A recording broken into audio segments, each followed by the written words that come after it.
So good morning, and thank you so much for coming to learn a little bit more about the subject that we've been discussing for the last few weeks. This is an introduction to the basic principles of Buddhist psychology. And what we'll be doing today is continuing with our examination of the sevenfold types of awarenesses. So this is one presentation, how to understand our minds. So before we dive into the presentation, we're going to start with some opening prayers. And so the first prayer that we're doing is the praise to Shakyamuni Buddha. Teacher, Bhagavan, Tathagata, Arhat, the perfectly complete Buddha, perfect in knowledge and good conduct, Sugata, knower of the world, supreme guide of beings to be subdued, teacher of gods and humans, to you, Buddha Bhagavan, glorious conqueror Shakyamuni, I prostrate, make offerings, and go for refuge. Teacher, Bhagavan, Tathagata, Arhat, perfectly complete Buddha, perfect in knowledge and good conduct, Sugata, knower of the world, supreme guide of beings to be subdued, teacher of gods and humans, to you, Buddha Bhagavan, glorious conqueror Shakyamuni, I prostrate, make offerings, and go for refuge.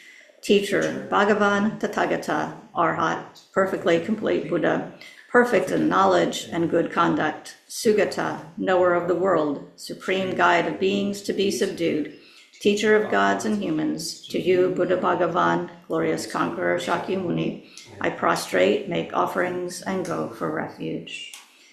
When, supreme among humans, you were born on this earth, you paced out 7 strides, then said, I am supreme in this world. To you, who were wise then, I prostrate. With pure body, form supremely pure, wisdom ocean like a golden mountain, fame that blazes in the 3 worlds, winner of the best, savior, to you I prostrate. With the supreme signs, face like a spotless moon, color like gold, to you I prostrate. Dust free like you, the 3 worlds are not, incomparably wise one, to you I prostrate. The savior having great compassion, the teacher having all understanding, the field of merit with qualities like a vast ocean, to you, the one gone to thusness, I prostrate. The purity that frees one from attachment, the virtue that frees one from the lower realms, the one path, the sublime, pure reality, to the Dharma that pacifies, I prostrate. Those who are liberated and who also show the path to liberation, the holy field qualified with realizations, who are devoted to the moral precepts, to you, the sublime community intending virtue, I prostrate. Do not commit any unwholesome actions. Engage in perfect, wholesome actions. Subdue one's own mind. This is the teaching of the Buddha. A star, a defective view, a butter lamp flame, an illusion, a dewdrop, a water bubble, a dream lightening a cloud. See all causative phenomena like this. By these merits may transmigratory beings attain the state of all-seeing, subdue the enemy of faults, and be freed from the ocean of samsara, disturbed by the waves of aging, sickness, and death.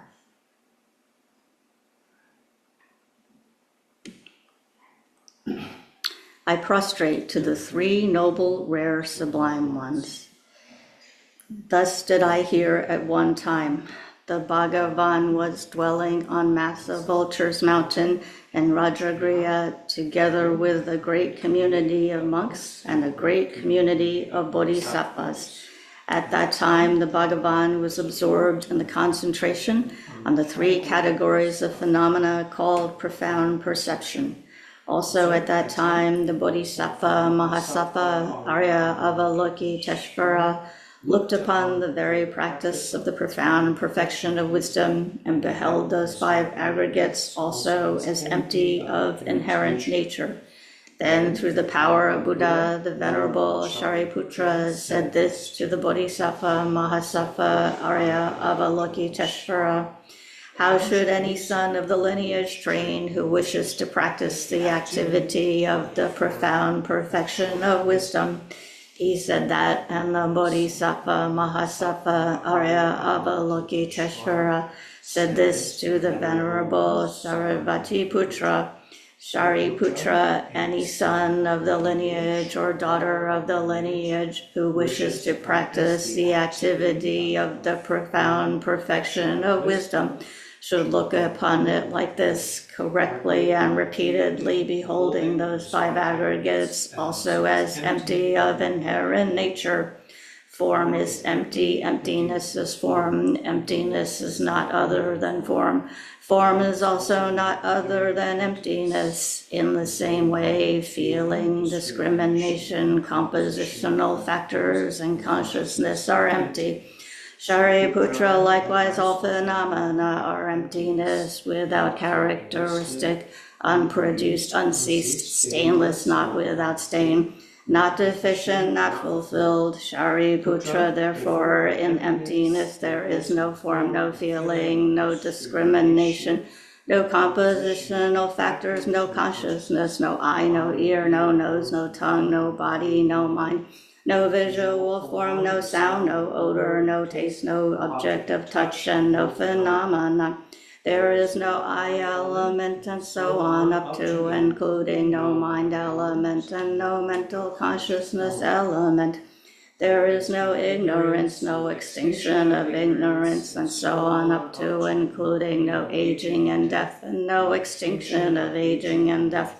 Similarly, there is no suffering, origination, cessation, and path. There is no exalted wisdom, no attainment, and also no non-attainment. Shariputra, therefore, because there is no attainment, bodhisattvas rely on and dwell in the perfection of wisdom, the mind without obscuration and without fear. Having completely passed beyond error, they reach the end point of nirvana. All the Buddhas who dwell in the three times also manifestly completely awaken into unsurpassable, perfect, complete enlightenment in reliance on the perfection of wisdom. Therefore, the mantra of the perfection of wisdom, the mantra of great knowledge, the unsurpassed mantra, the mantra equal to the unequaled, the mantra that thoroughly pacifies all suffering, should be known as truth, since it is not false. The mantra of the perfection of wisdom is declared, Tayata gate gate para samgate bodhiswam. Shariputra, the Bodhisattva Mahasattva, should train in the profound perfection of wisdom like that. Then the Bhagavan arose from that concentration and commended the Bodhisattva Mahasattva Arya Avalokiteshvara, saying, well said, son of the lineage, it is like that, it is like that. One should practice the profound perfection of wisdom, just as you have indicated. Even the Tathagatas rejoice. The Bhagavan, having thus spoken, the Venerable Saripatiputra, the Bodhisattva Mahasattva Arya Avalokiteshvara, and those surrounding in their entirety, along with the world of gods, humans, asuras, and Gandharvas, were overjoyed and highly praised as spoken by the Bhagavan.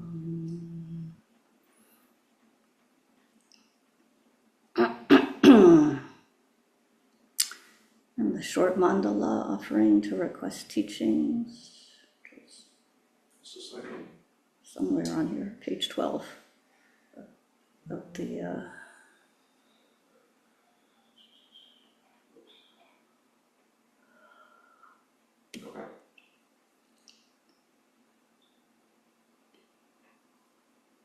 this ground, anointed with perfume and strewn with flowers, adorned with Mount Meru, the four continents, the sun and the moon, I imagine as a Buddha land and offer it.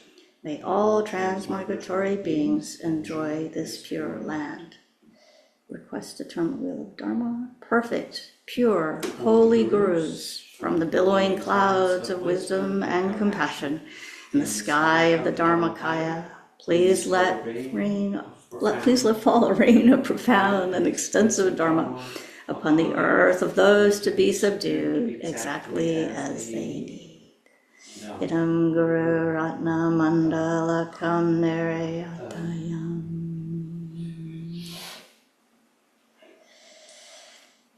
I take refuge until I am enlightened to the Buddha, the Dharma, and the Supreme Assembly. By my merits I create through listening to the Dharma. May I become a Buddha to benefit transmigratory beings. I take refuge until I am enlightened in the Buddha, the Dharma, and the Supreme Assembly. By my merits I create through listening to the Dharma. May I become a Buddha to benefit transmigratory beings. The last one we'll do in Tibetan. Sangye chudang tsoke chognam la changchum bardu dagni kyapsu chi dage chunyen gi pesonam ye trola benchir sangye rupa shum.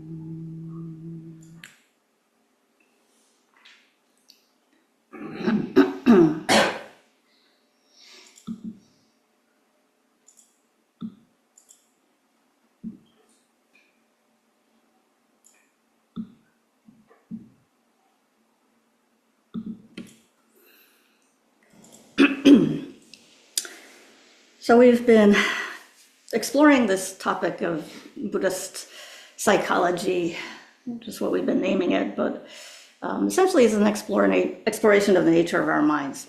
And the reason why this is so very important to us is that in order to begin to question our very existence, we need to have a better, very clear understanding of what we're comprised of, right? And so we've talked about how we have, a mind, to put it very simply, right? We've got a mind and we've got a body.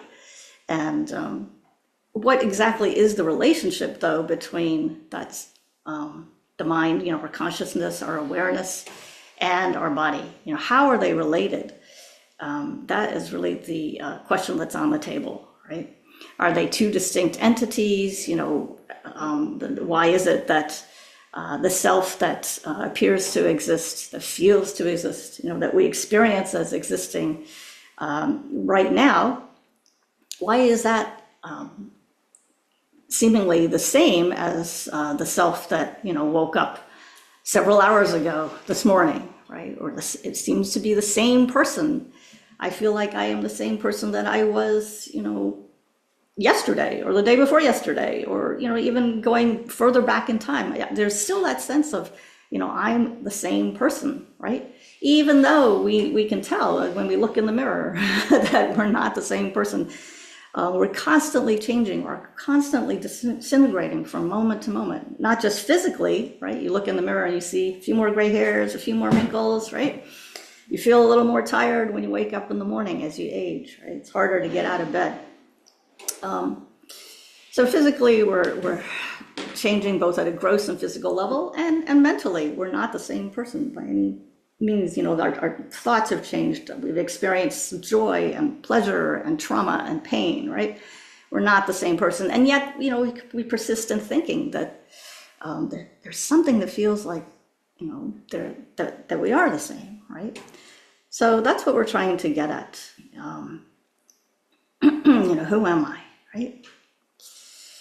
And so, one of the ways in which we can reflect on this, and we've done this in previous classes in this, series in slightly different ways, but in the morning when we get up, or even throughout the day, we take our time to just try to touch base and identify that sense of self, right?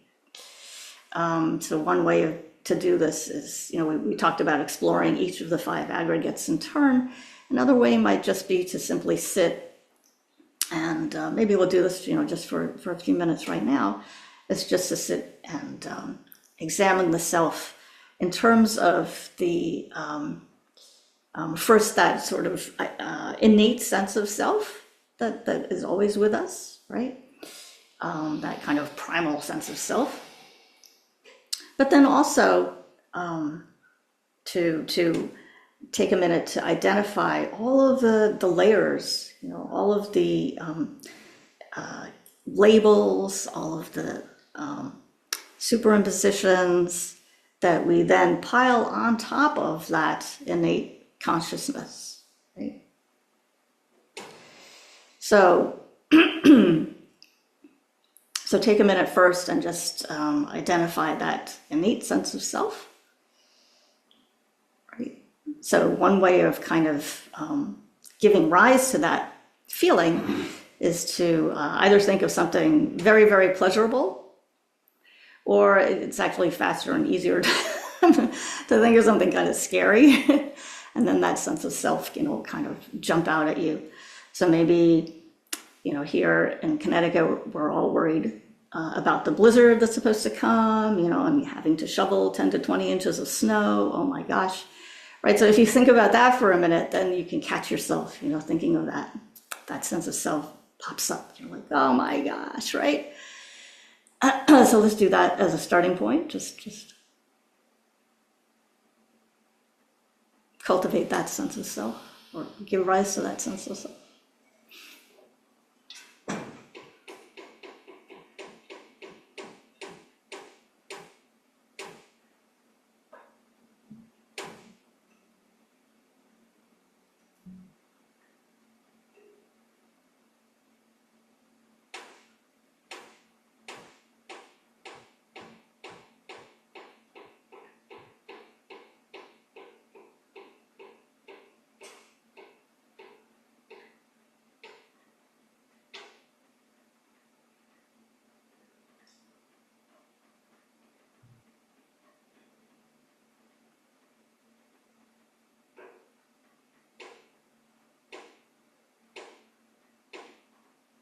Right? So that jumps out at you, right? It feels so solid. It feels so it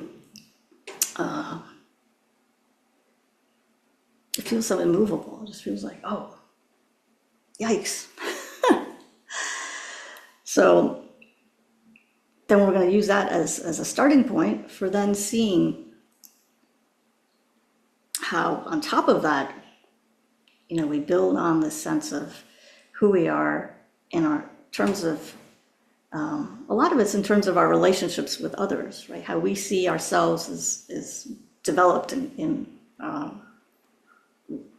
relation to others, right? So you might have, siblings, in which case you would be a brother or a sister. You might have, obviously, parents, so you would be a daughter or a son. You have some kind of gender, some kind of faith, some kind of political affiliation. There are all of the other, adjectives that you pile on yourself.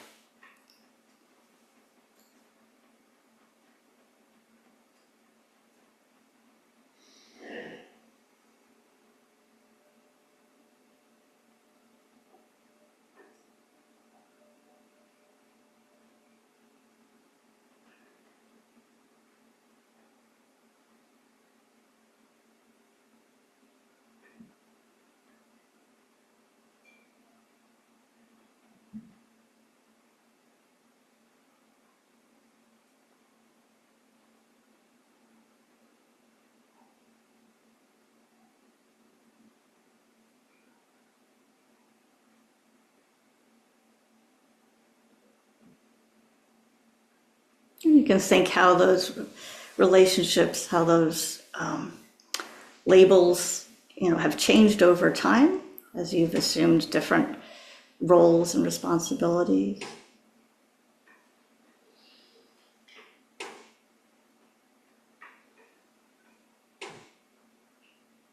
And yet, nevertheless, that sense of self remains the same.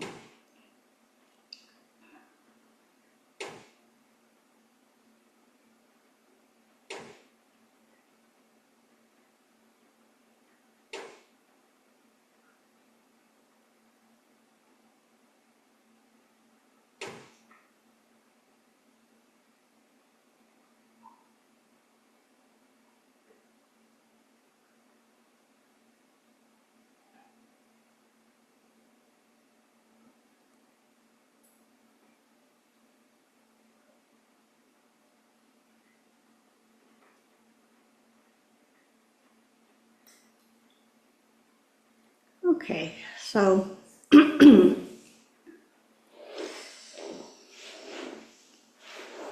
let's try to get a better understanding of how the mind works so that we can make it to the end of the day, so we can navigate through what's going on up here and have a clearer sense of how we experience reality. So I wanted to start with sort of a little bit of a review, and yet this will, I think, will help us put together the presentation that we've been going through, the 7 types of awareness. And so I found this really, really beautiful summary in the Dalai Lama and Venerable Thupten Tridren, so His Holiness the Dalai Lama and Venerable Thupten Tridren's book, Searching for the Self, which is part of the Library of Wisdom and Compassion. This is volume 7, and there's a very interesting short discussion about the steps to understand emptiness. And so I'm just going to kind of give a short summary. So as we've been talking about, the goal in terms of our study is to better understand the nature of the self, right? And so we're trying to get at, in the study of emptiness, understanding how our fundamental ignorance causes us to mistake the nature of reality, right? And so that's why, we grasp at ourselves as being inherently existent, as having a form of, or mode of, I shouldn't say that, way of existing that is invalid, is incorrect.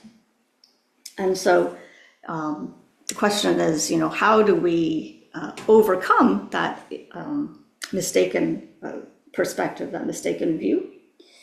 And, we are aware that simply through blind faith, and prayer alone, we can we can say over and over again, may I overcome ignorance, may I be able to uproot these false, deluded, ways of thinking, right? You can say that until you're blue in the face, but it's not just going to happen overnight, right? That's not going to get you anywhere.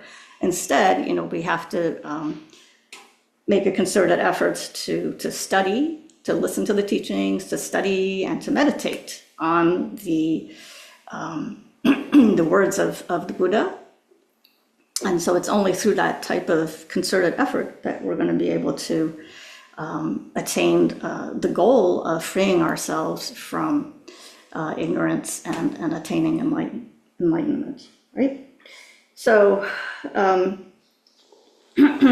as we open this door to better understanding ourselves and the nature of reality, then through studying and learning and contemplation, right, all of that gives rise to a doubt, to questions, to doubt, right? You start thinking, hey, maybe the way I've been thinking about myself is not right, right? So that gives rise to that healthy doubt, right? And so you use that doubt as a means to keep you going, right? That's cracks the door open for further inquiry. And then if you keep going, eventually you're going to develop that sense of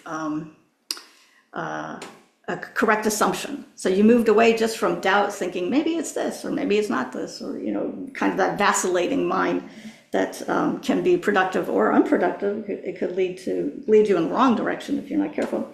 But eventually, as you are you decide to follow the path, right? Then you will give rise to correct assumptions. Okay. And the main correct assumption in this context then is that, yes, indeed, things lack inherent existence, right? They lack inherent existence. And then you keep going because correct assumption is a case of you're sort of, going along the lines, you're skimming the surface. Let's say you're skimming the surface. You're continuing to learn and study and grow, but you're kind of not quite there yet. Okay, you're not quite there yet. But as you continue to make effort and to deepen your understanding, then eventually you'll be able to change that correct assumption. You develop the conviction that yes, indeed, things lack inherent existence, and you'll be able to give rise to the direct, valid, inferential cognition of emptiness. So that realization will eventually occur as long as you continue to make efforts in that area. Okay? I think I got that all. Yeah.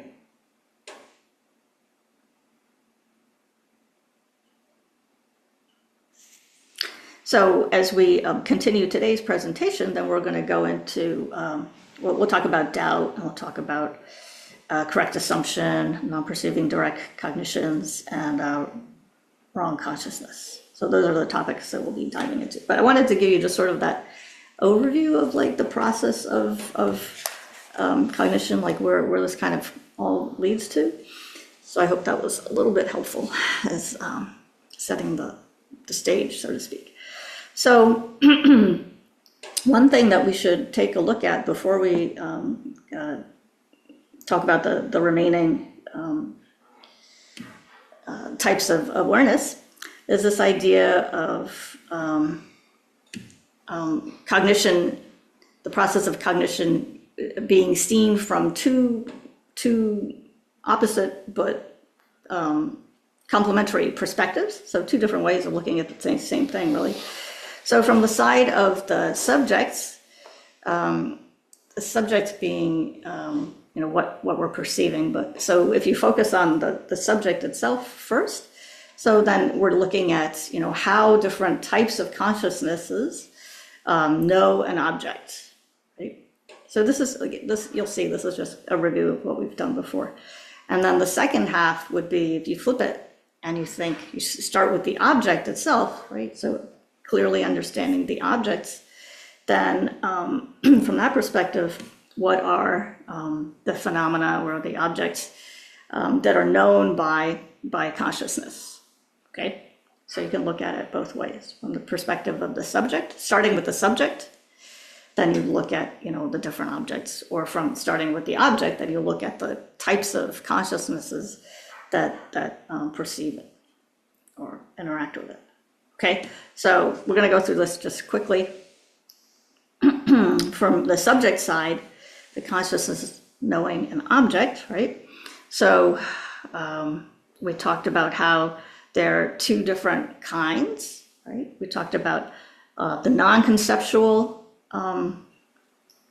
consciousnesses, and what's the opposite would be the conceptual consciousnesses, right? So we talked about the non-conceptual consciousnesses being those different direct perceivers, right? We talked about the sense direct perceivers, the mental direct perceivers, the yogic direct perceivers, all of those being the non-conceptual types of consciousnesses, right? So from the subject side, we've got the non-conceptual direct perceivers. And then we talked about how they're also, right, the conceptual consciousnesses. And we talked about how these consciousnesses know their objects indirectly. We talked about meaning generalities and sound generalities. So the point is that they get at, or they know their objects indirectly by means of, this kind of like intervening, it's kind of too harsh a word, like a middleman, right? So there's this conceptual appearance, that's another way of translating it, a conceptual appearance So that would be the same, synonymous, let's say, with meaning generality or mental image, right? There are other translations, but conceptual appearance, I think, is a good translation. And that's the one that's used by His Holiness Dalai Lama and Venerable Tripton Trudgen. So a conceptual appearance, so conceptual minds don't apprehend their objects directly, like the way a sense direct perceiver would. It's always mediated by this conceptual appearance, okay? So what does that mean in terms of real life? So that means that anytime, you find yourself like planning or visualizing something, imagining something, worrying about something maybe, learning something, right? All of those types of mental processing, so to speak, all of that is done through these conceptual appearances, right? Through reasoning, right? So we talked about the inferential cognizers. So that type of consciousness can, the source of that, the origin of a particular conceptual consciousness could be a prior moment of sense direct perception. So, maybe and this happens all the time, right? In ordinary experience, we're always being kind of bombarded by different sense objects, right? So there's the smell of the incense in the room. There's the different qualities of light, as you look at the different sources of light in the room. There's the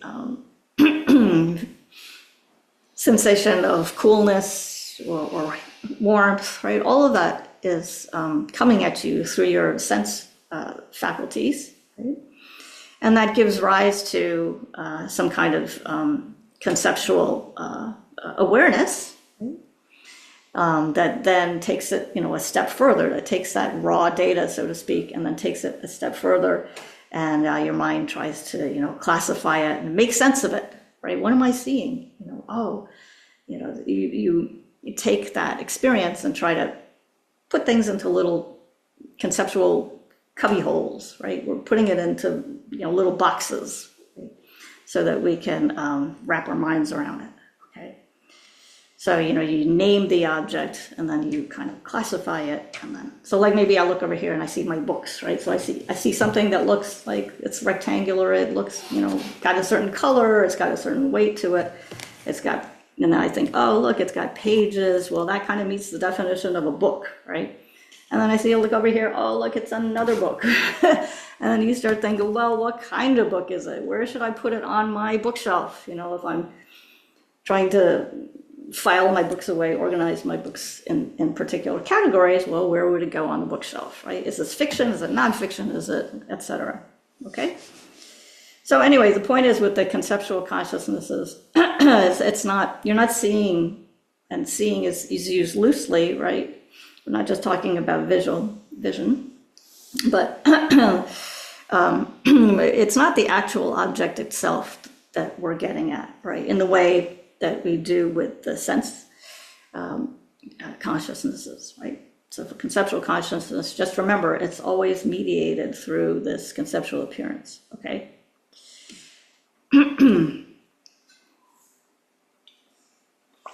And so you can take it a step further and just think that, an experience that you have now will then leave an imprint, maybe? Leave an imprint, will create some kind of generic image or conceptual appearance. For example, let's just say like a memory, right? You're gonna have this memory of that experience that you can carry forward with you into the future, right? And so maybe you'll have some kind of memory, hopefully a positive memory, a good impression of what you've learned today, right? And so tomorrow or later today, you'll think back and you think, oh, wow, yeah, I learned something about the difference between sense consciousnesses and conceptual consciousnesses, right? So, so that's the way in which, all of these different types of awarenesses come together from that perspective, right? So we're talking, just a reminder, we're talking about now about consciousnesses and how they know they're objects, right? So this is from the subjective side. So, all right, so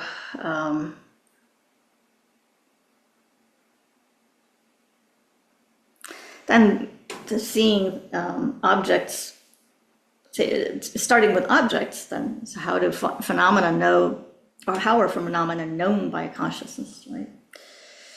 So there are 4 objects of mind, and I'm just going to go through these a little bit quickly. Again, this would be, one of the topics that you would definitely want to go back and study in greater detail, but I would just want to put it out there as laying the framework for then diving into the remaining for the remainder of the presentation, both today and then for next week, the mind and mental factors. So I think there's a slide for this one. We're on slide number 23. No, it's 23. Wait, hang on. 24. I have the little list at least. I didn't put up the definitions, but at least you got the terminology. So we're going to go through each of these just briefly. Okay. So there's the observed object, the appearing object, the apprehended object, and the conceived object. Unfortunately, this is one of those areas where there are many different translations of the same terminology. So this is the terminology that's used in, I think, in His Holiness's book. But anyway, so the observed object, these are 4 objects of mind. That's what we're trying to get at. What are the ways in which, what are the objects that a mind interacts with? Again, so starting right off the bat here, using the word observed is kind of maybe misleading because it puts a lot of emphasis on this sense of visual consciousness, like a visual awareness, right? Observe something that you observed. But that's not the case, right? It's not just limited to the visual field of experience. But anyway, so the observed object is that which the mind refers to or focuses on while apprehending, while trying to get at, certain aspects of it. Okay? So that's the observed object. That's kind of like the starting point. We've got this observed object, whether it's the table, the cup, the book, the computer, whatever it is, whatever the mind is kind of focusing on. Then there's the second is the appearing object, which is related to the observed object. So all 4 of these are related. So the second is the appearing object, and then that differs depending on whether the mind, the consciousness is directly perceiving it. So a direct perception of an appearing object is not quite the same as the conceptual consciousness's appearing object. Okay, so hang on with me for 1 minute. We're going to go through these.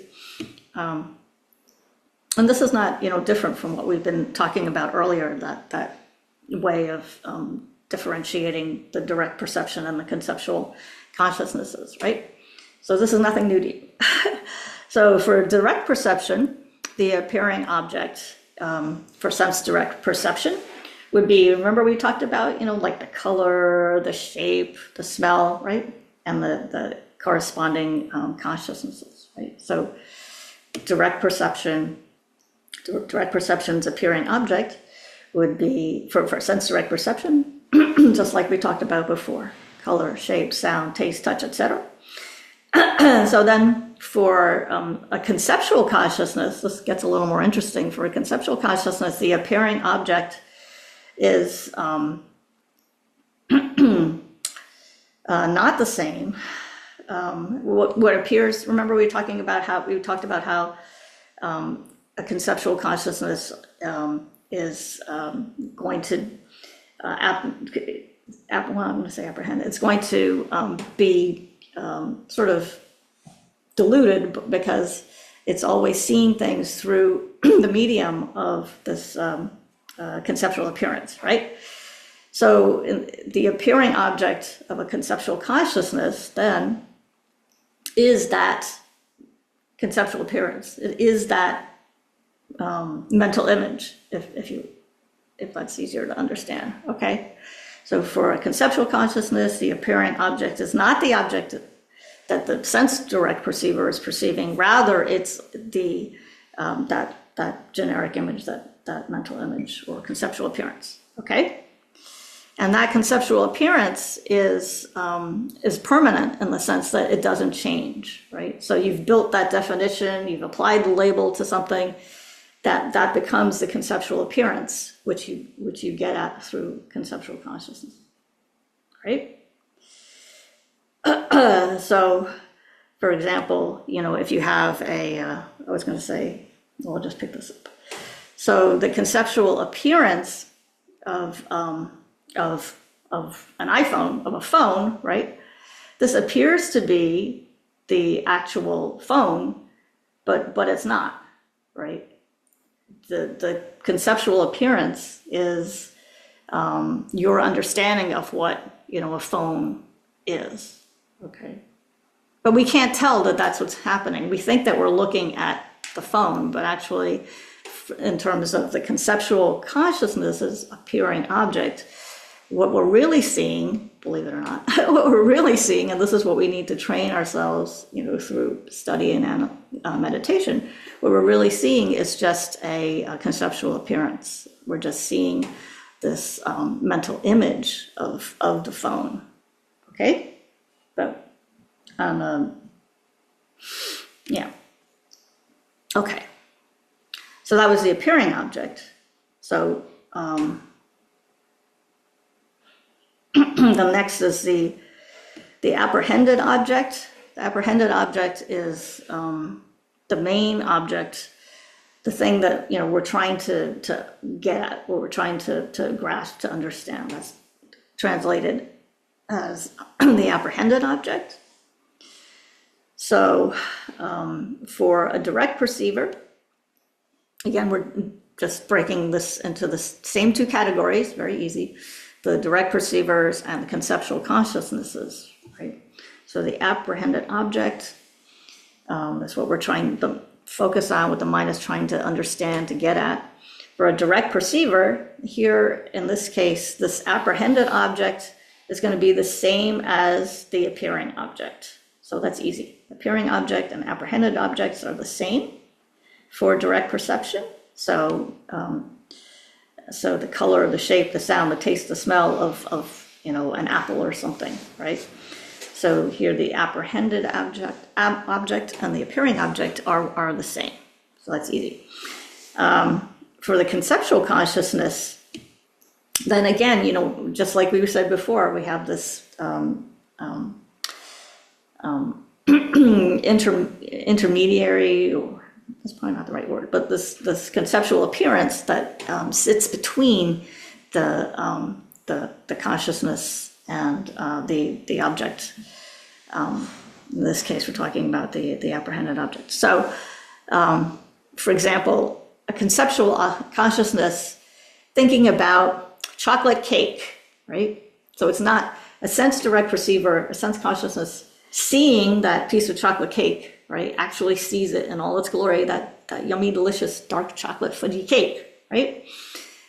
But the conceptual consciousness doesn't see the cake in all its glory, right? The conceptual consciousness is going to think about a chocolate cake. Maybe the cake's not even there. I'm thinking about the chocolate cake that I, had yesterday, okay? The cake isn't even here, let's say. Just to make this really easier to understand, right?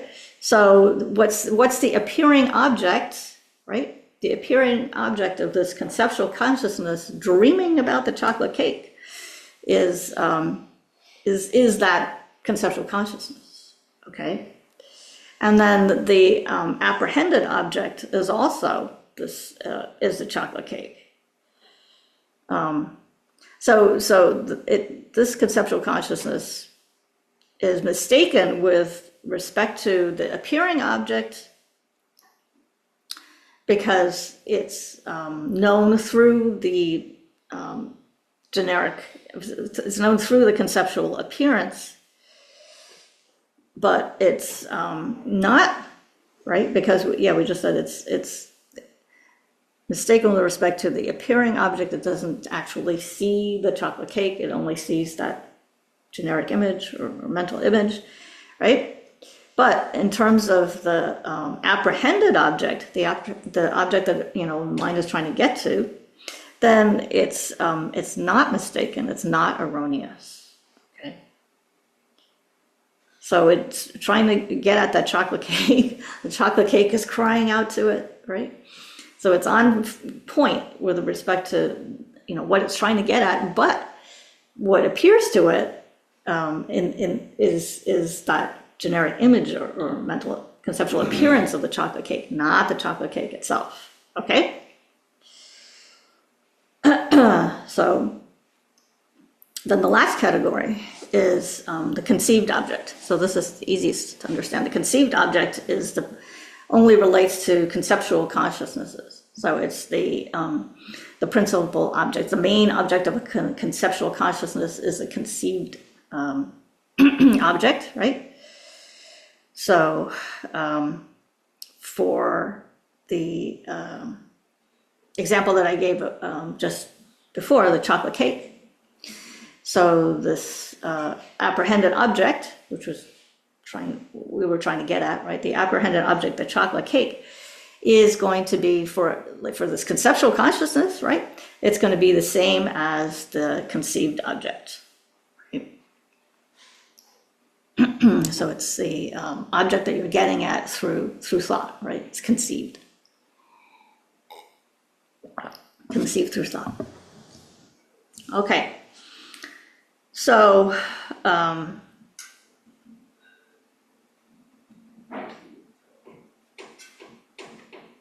so that seems like a lot. That is a lot. But hopefully, as we go through the rest of these 7 types of awareness, I think we touch on this a little bit more. But anyway, keep that in mind, and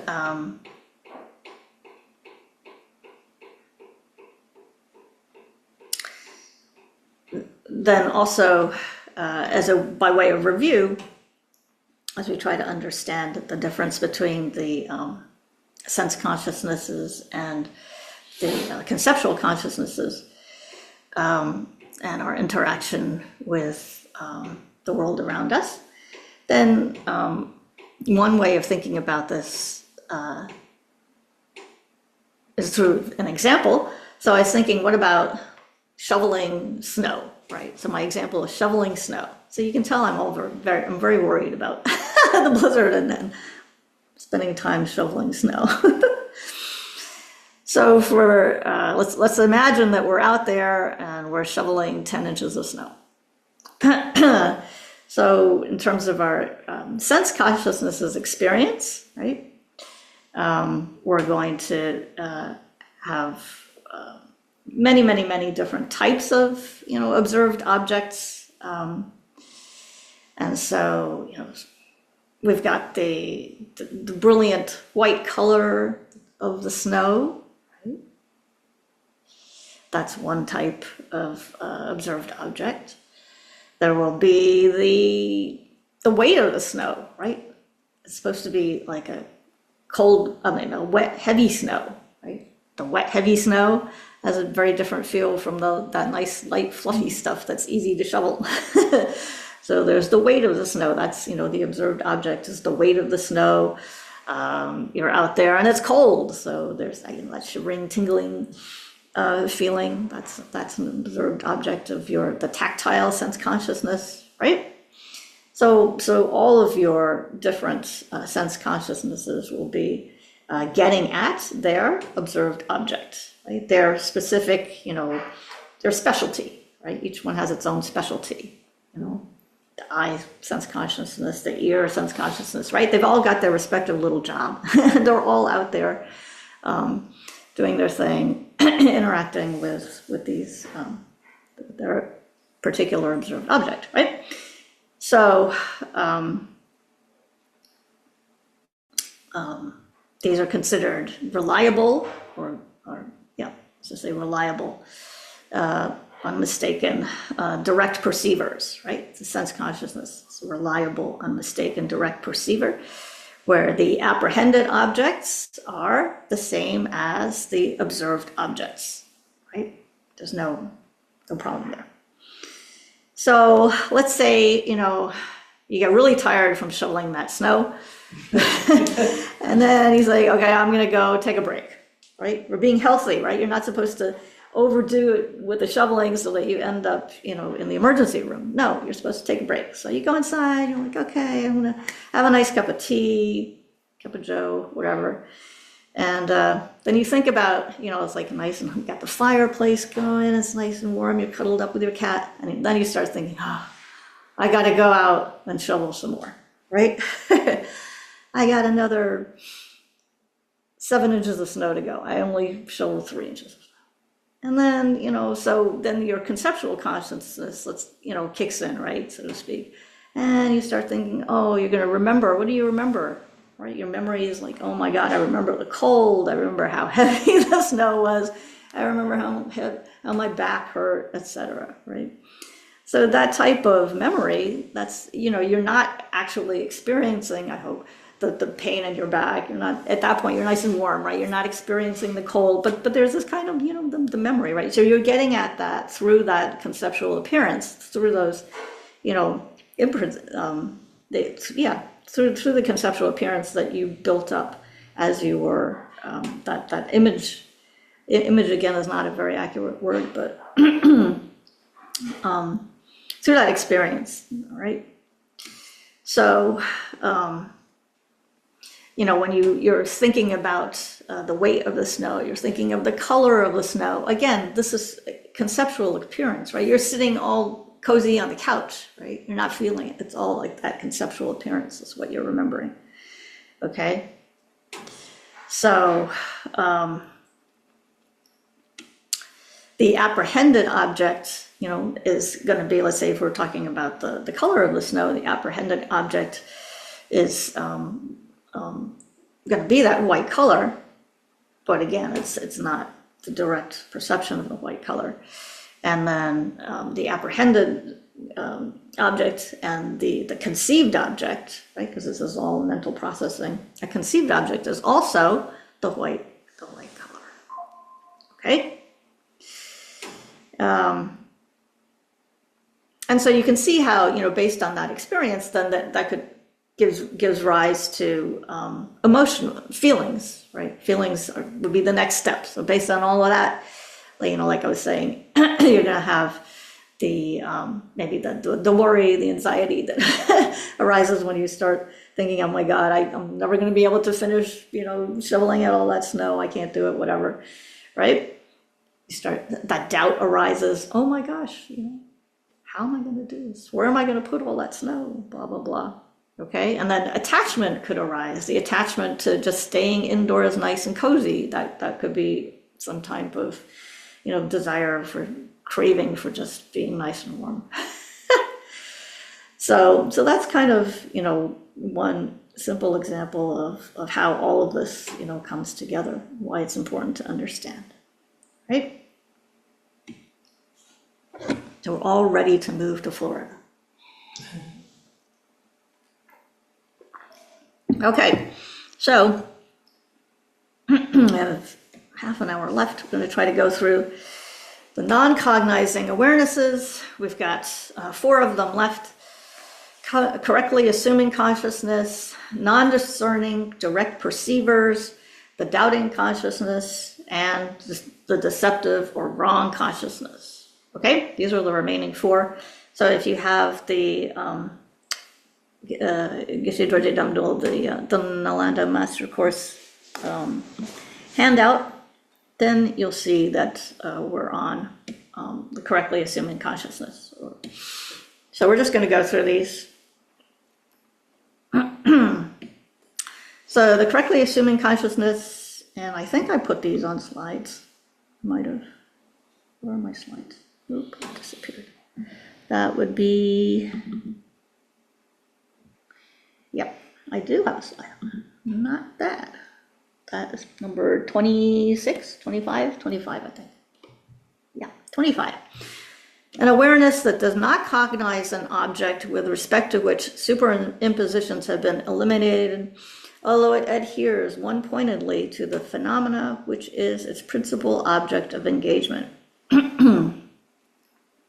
So let's try to understand that a little bit better. The definitions are very condensed, but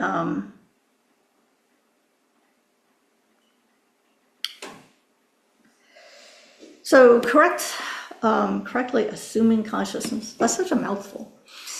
It's something that, we do all the time, right? This is something that is very natural to us. So really what it's just saying is that, we could hear something, we kind of think that that's right, but we don't. The point is that we don't completely understand the impact, the import, the significance, or the meaning of what we're hearing. So the example is we could hear the statement, sound is impermanent, right? Sound is impermanent. And that gives rise to, just the words themselves, without getting any further than that, the words themselves gives rise to this, the ear sense consciousness, right? The ear sense consciousness, hears that statement, sound is impermanent, and that gives rise to an awareness based on that sound generality, the sound of the words themselves, and that type of awareness then is a correctly assuming consciousness. Okay. So to take that a little further, then a correctly assuming consciousness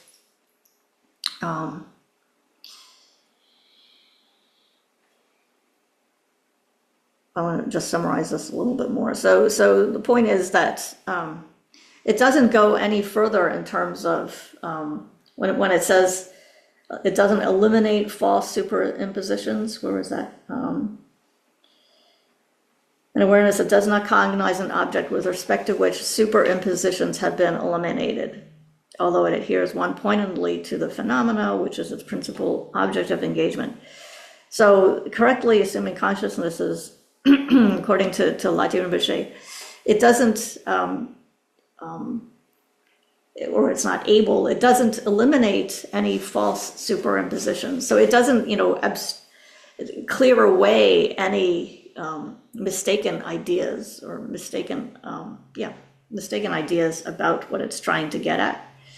And so for that reason, it's said not to realize its object. Okay, so it can hold the object, it can look at it, it can take steps towards apprehending, the object. But the bottom line is it doesn't fully realize the object itself. Okay.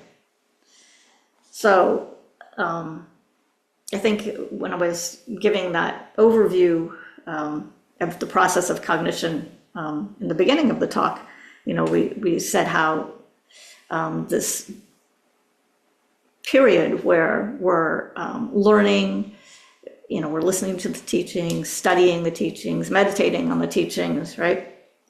We start with the doubt, and then it can turn into the correct assumption, and then later through more study, then we develop this correct through inference, through the application of reasoning and logic, then we can generate that direct realization. Okay, so here with the correctly assuming consciousnesses, they're not at that stage of the direct realization, the direct understanding of the object. Okay, so.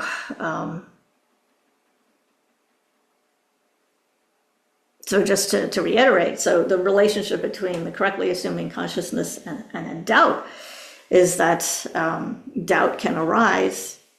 So that's sort of that interplay between the correctly assuming consciousness and doubt is one that we should pay attention to, right? Because if you've gotten to the point where you think you know something, but then you read in another book or you talk to somebody else and they say, well, no, that's not right, or you're debating with somebody and they say, no, that's totally wrong, blah blah blah.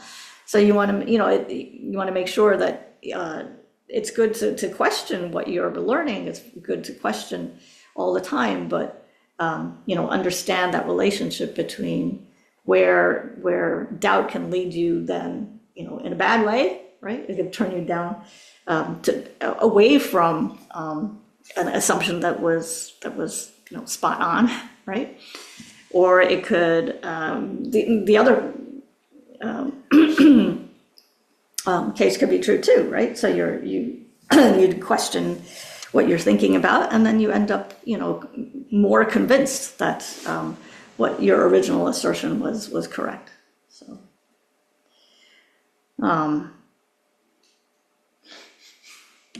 So through that process, of analysis, then eventually that correctly assuming consciousness can turn into an inferential, prime cognizer, right? So there are different classifications of this correctly assuming consciousness. There's three kinds, and these are in the handout on the Nalanda course. Without any reason, without ascertaining the reason, and a correct assumption with a fallacious reason. So without any reason is a correctly assuming consciousness which thinks that the statement sound is impermanent is correct, but without any reason, you just kind of accept it at face value, perhaps. So it's not something that's ascertained or realized. It's merely the thought in an unreasoned manner. Okay. So we do, bumble around through our daily lives like all the time. You just do something, right? You don't necessarily keep a reason for something, at least not, explicitly.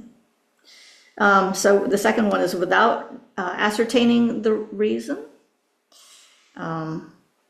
Another way of translating that is to say it's a correct assumption with a reason that is not properly understood, not correctly understood, or it's a correct assumption that's made without understanding the reason. Okay, so the first one, there's no reason. The second one is you got a reason, but you don't understand it. So, for example, when we talk about the same topic, the sound, we're just taking this, one step further. And so we could say sound is impermanent, right? And then we're going to give a reason, right? Sound is impermanent. Well, why? So you could assert that sound is impermanent because it is a product or because it is produced, okay? So we're saying sound is impermanent, and then we're giving a reason why, because it is a product, right? So in this case, without ascertaining the reason, what we're saying is that you might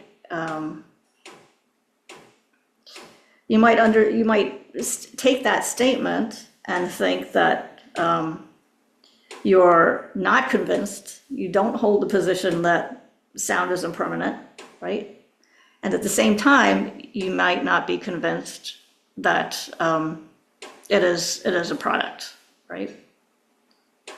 So for both parts of that statement, you may not be at the point where you accept either of them, right? You might not think that sound, you might think sound is permanent, right? The opposite, you might think sound is permanent, and you might not agree that it is a product. You might think, no, it's not a product. It's unproduced, okay? It's not a product.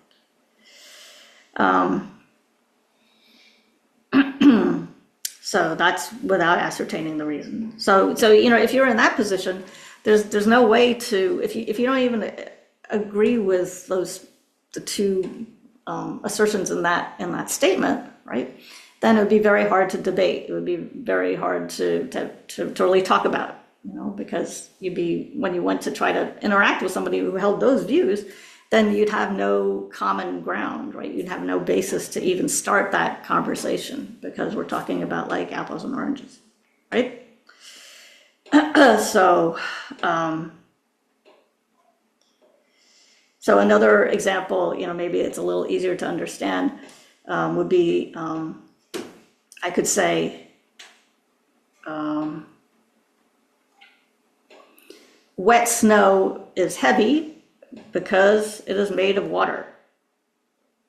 Well, so somebody might say, might disagree with both halves of that statement. Wet snow is heavy because it's made of water, or an action is virtuous because it is free of afflictions. That might be another one. So I'm just trying to toss out, other examples where it would fit, kind of the same structure as the sound is impermanent because it is a product. Because if you're not coming from a dharma, from those terms, that idea may be unfamiliar to you. So I was trying to think of, things that might be more accessible. So wet snow is heavy because it's made of water, and action is virtuous because it is free of afflictions. Okay, so you may not agree with with the reasoning. You may not even agree with the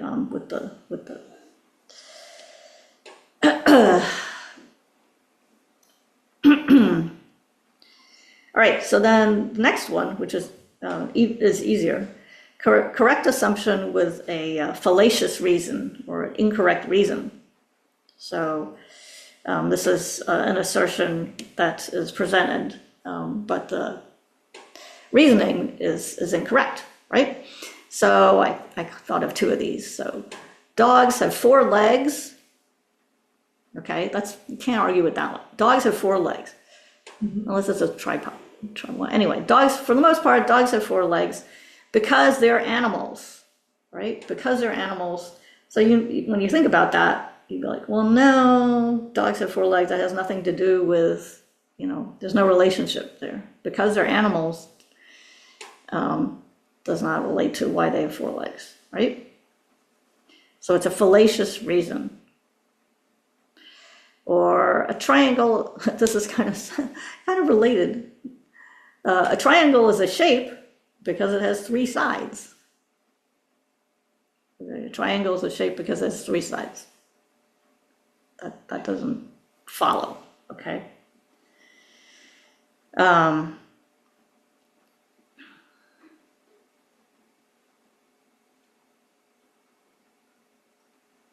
So the example that's given in the text is, sound is impermanent because it is an object of comprehension, right?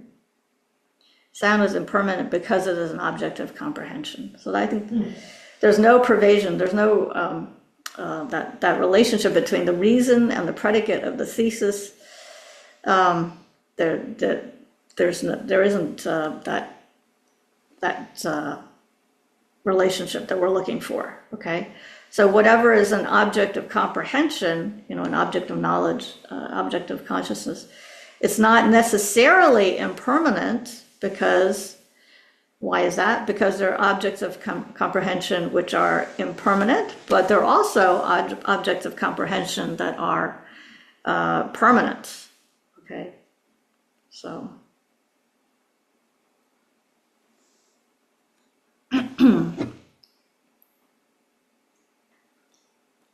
So in that last type, the correct assumption with a fallacious reason, incorrect reason, so you're looking for the relationship between these two parts. The first part, I'm trying to avoid the debate language. So the first part where you're asserting, a triangle is a shape, and how does that relate to the reasoning? Because it has three sides. That doesn't make any sense. Actually, my first, yeah. Okay. Now we're going to have to speed up, which is not good.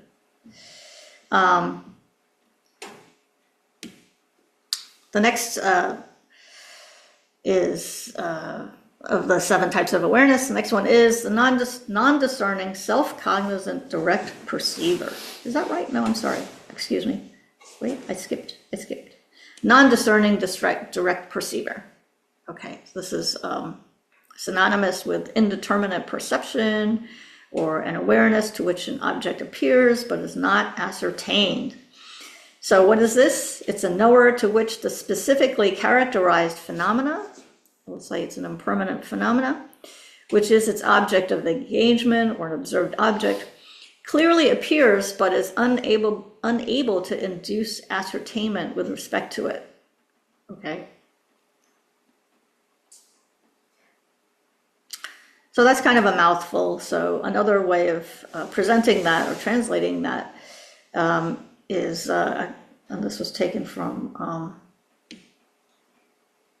the book, well, Science and Philosophy, the volume on the mind, a cognition having a clear appearance of a unique particular that is its engaged object, but is unable to induce an ascertainment.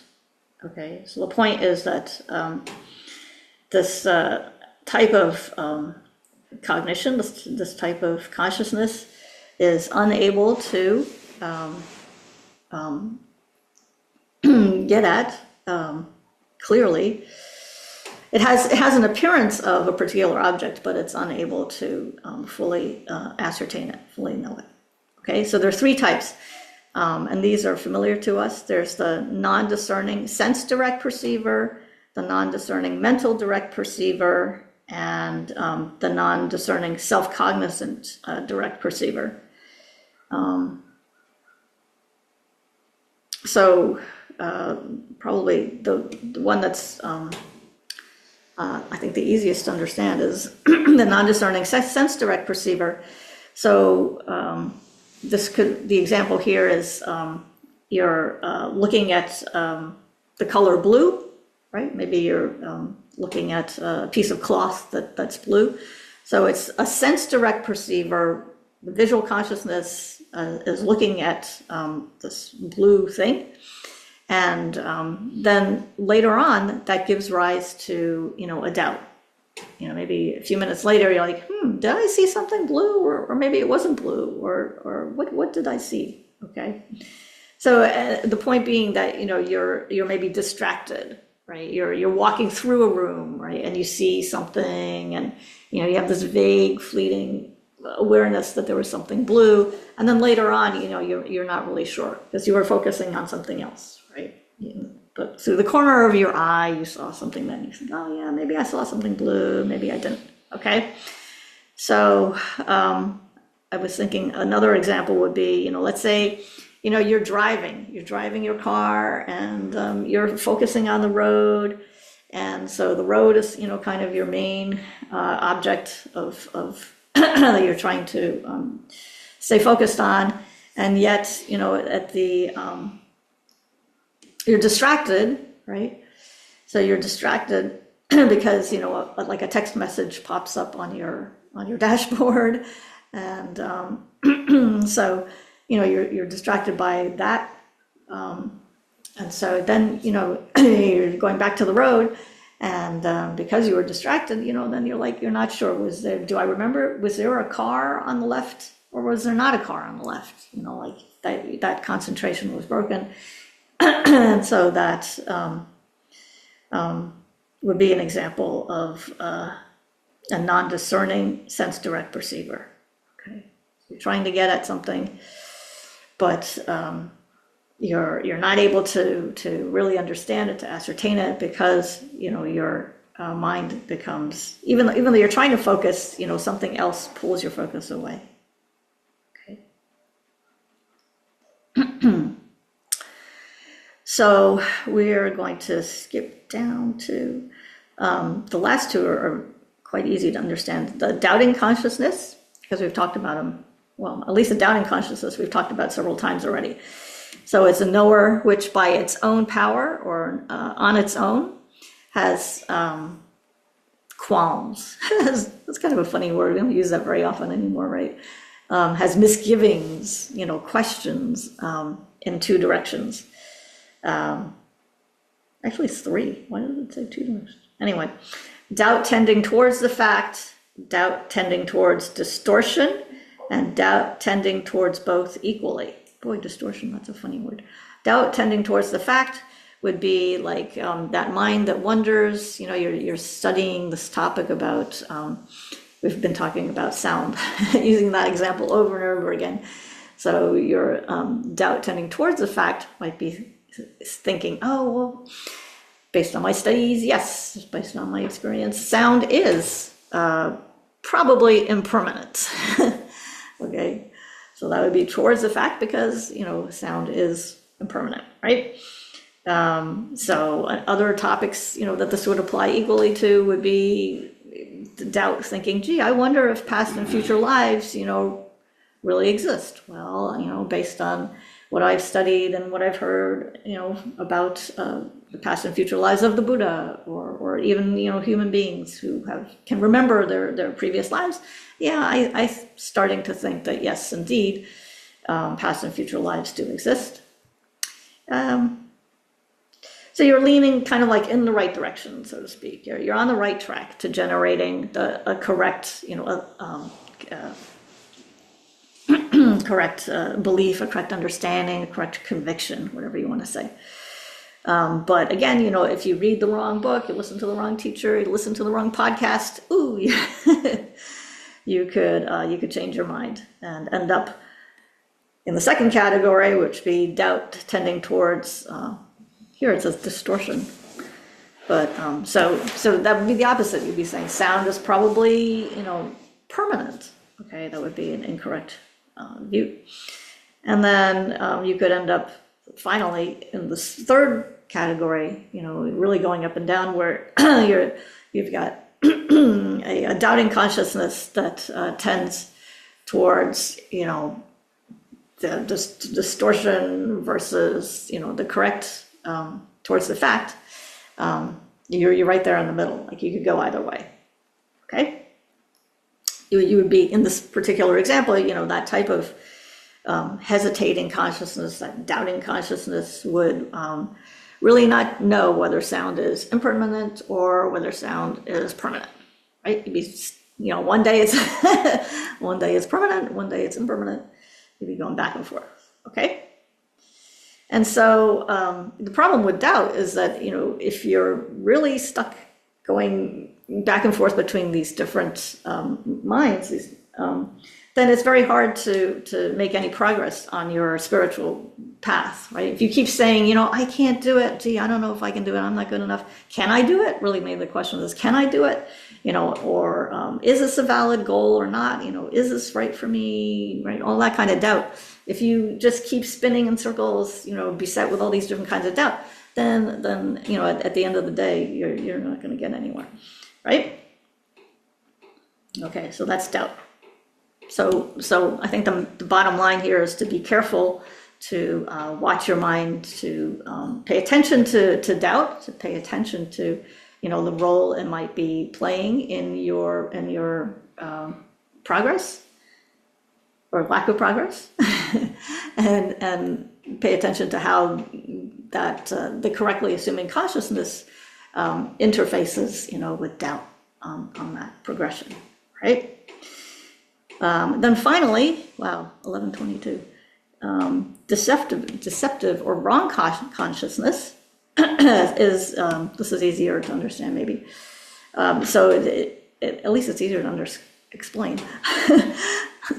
A knower which is mistaken with regard to its object of engagement, okay? Or its observed object. So I don't want to throw in a new term here. I don't know why. A knower which is mistaken with regard to its, I think it's safe to say, observed object, okay? So again, there are well, in this case, two kinds: a conceptual deceptive consciousness and a non-conceptual deceptive consciousness. Oh, actually, so the presentation is flipped. Wait. What do we do here? Okay, yeah, two categories, conceptual and non-conceptual. The conceptual deceptive consciousness would be a thought consciousness apprehending something that doesn't exist, right? Apprehending, the classic example is the horns of a rabbit, or like the mustache of a turtle. So it's, or a consciousness apprehending a truly existent person, truly existent phenomena. So all of those are non-existence, okay? And then a non-conceptual deceptive consciousness would be, so this is an example of where your sense consciousnesses are mistaken, right?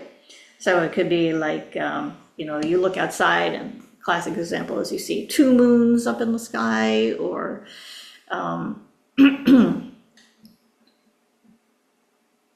the other one, which we've been talking about, and you'll hear over and over again, is you look outside and you see the snowy mountain, but the snowy mountain appears to be blue, right? When actually it's white. So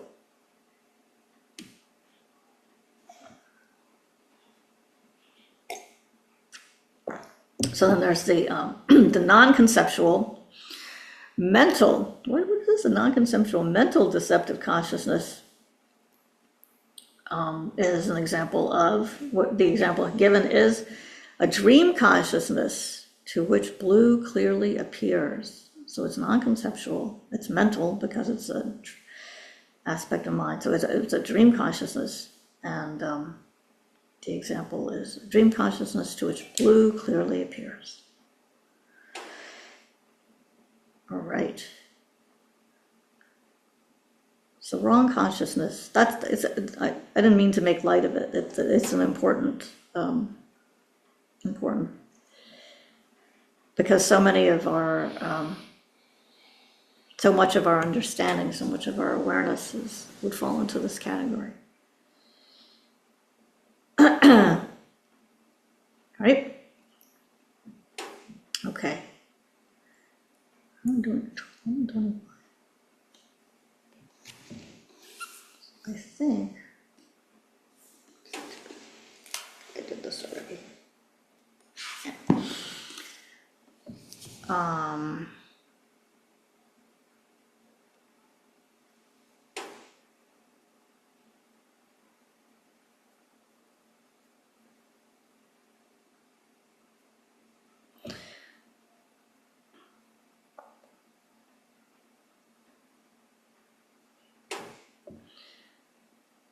So just by way of a little review, if we're down here in our slide deck, we've got just a little summary here, which might be helpful.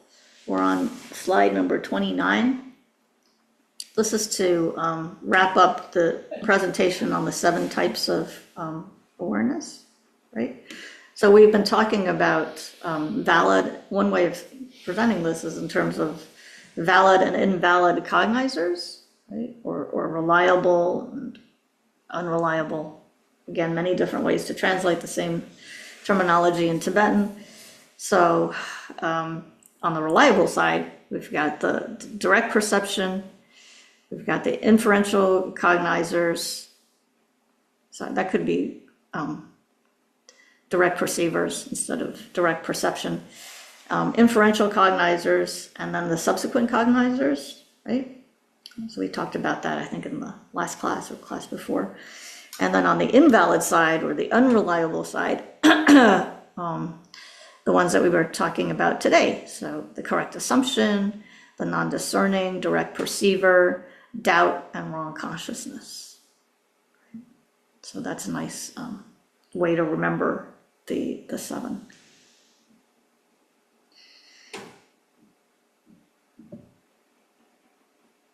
Okay, so I updated the references. That's on that very last slide if you want to hang on to that. So your homework would be, in terms of the kind of meditation that might be helpful, would be to go about the day and try to identify, because I really think that the understanding of the 4 objects of mind that we talked about at the very beginning, for me, that's a really important take-home point. Like that would be the subject that I would spend the most time going back and studying, right? Because I went through it very fast, and it's an extremely important core idea. So go back, review that, look at some other sources. And then as part of your meditation throughout the day, then you can, use that presentation of the 4 objects of mind to better understand what's going on, and to watch how you interact with things around you, right? So you can say, like at this particular moment, as I'm sitting here, or what's the appearing object? What's the observed object? What's the apprehended object? What's the conceived object? And then apply those, as they pertain to moments of sense consciousnesses, right? How do they apply to your conceptual consciousnesses, right? So every moment of experience is going to be, filled with these different types of awarenesses, with these and their associated phenomena. Okay? It's absolutely fascinating. Okay.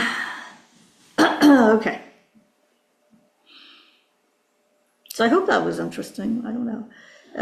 It's a lot. Certainly a lot of information, but hopefully we went through it slowly enough.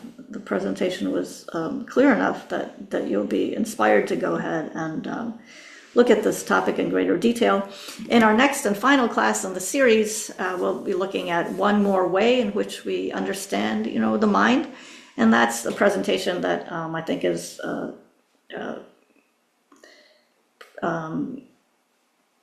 little clearer. So it's known as, or referred to as, the mind and mental factors. I was hoping to start the presentation today, but I got too carried away with the other stuff, so I didn't get to do that. But you can read ahead in the Nalanda course handout, and hopefully that will spark your curiosity. And that's what we'll do in the last class. Yeah, it's too bad I didn't get to start. But it's definitely easier to understand and to, yeah. So I think we've just got a minute. If you have a second, we will go through our closing prayers. The dedication of merit is so very important.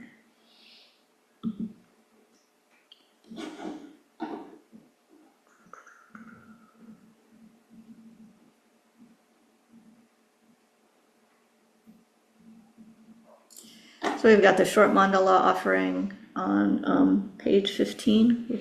We'll do that, and the oh wait, here we'll just go to the dedication prayers because we're already over time. So that's the bottom of page 15. Gewa din yurdu dam lama sa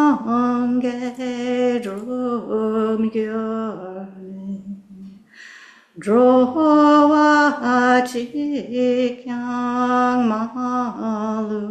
malumpam de salagapaju.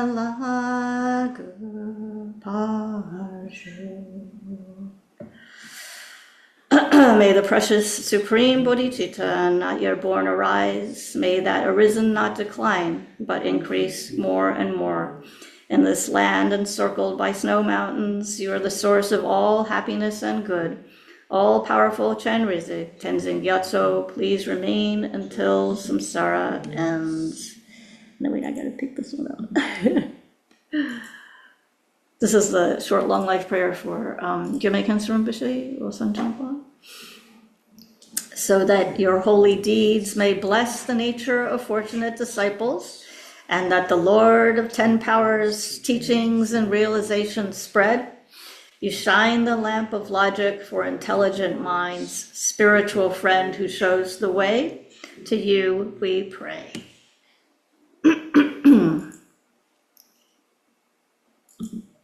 Okay, so let me just say, in the next class, because I didn't get to say this, if you're wondering, how do the emotions, how do feelings, what role does that play in terms of what we've been talking about, so far?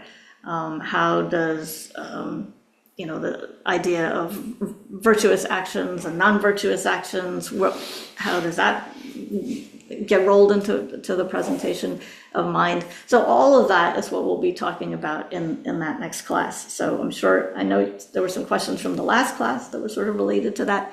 And the next class will give us more of an opportunity to dive into that. Okay, thank you. Thank you very much. Thank you. Happy shoveling. Thank you. Thank you.